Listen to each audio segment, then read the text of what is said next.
Well, someone said that the Big 12 is all offense and no defense. Hey, have you heard of Dave Aranda? Like, did you watch the Sugar Bowl against Ole Miss? Like, hello.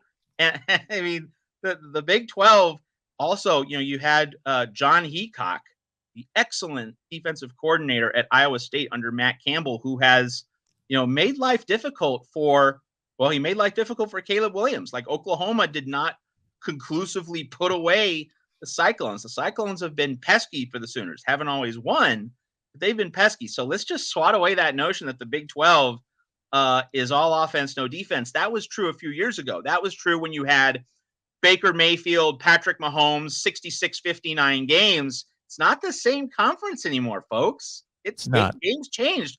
Oklahoma State had a really flinty defense. That's why the Pokes went as far as they did. And of course, the Big 12 title game was a defense first game. So hello, got to keep up with the times here. The Big 12 is not the offensive playground it was 4 years ago when, Mike Stoops was doing a subpar job as defensive coordinator at Oklahoma. That this is a different deal. Now, of course, we can point out that Jim Knowles going from Oklahoma State to Ohio State might hurt Oklahoma State's defense in 2022, but in 2021, the Big 12 was not this offensive fantasy land.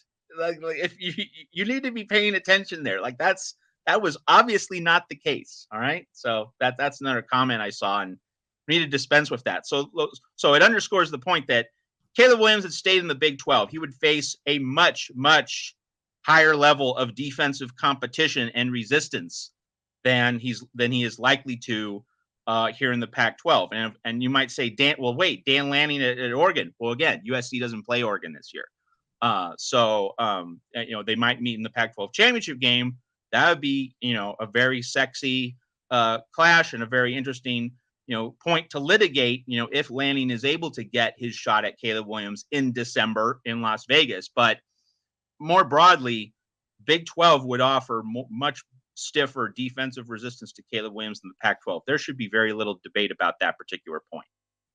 Matt, I'm glad that you addressed the Big 12 comment there, just because I have run that down as well a number of times. So yes, we are looking at a Big 12, and stereotypes and themes and narratives are tough to shake. We understand it, but I will have certain beat writers and bloggers from other conferences that are focused on their team and their conference make these throwaway comments about the Big 12 all the time, and I'll be like, okay, yes, that was 2016, 17, 18 in that range, but we are now running on 3 consecutive Big 12 championship games that have been in the teens and 20s in scoring.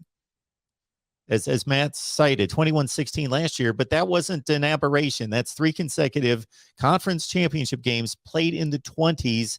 If you would just line up scores, if we just threw out every score of every Power 5 college football game, you wouldn't be able to tell the Big 12 games from the other conferences. You just wouldn't. West Virginia is coming off a season in 2020 where they were number 1 in the nation in pass defense, playing an all Big 12 schedule. So yeah, and I mean, that's another example, like West Virginia under Dana Holgorsen, and West Virginia under Neil Brown, 2 entirely different universes of style and production.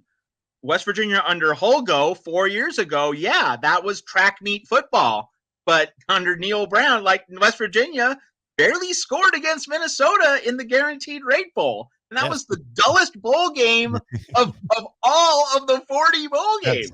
So again, so many examples of how the coaching landscape in the Big 12 has changed the character of the conference in the past 3-4 years. So, the idea that the Big 12 is just this playground, it's 60 to 50 games. Yes, that was true in 2016 and 2017. Yes, we're in 2022, folks.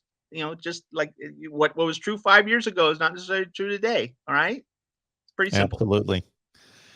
Absolutely. Good stuff with Matt Zemek from Trojans Wire.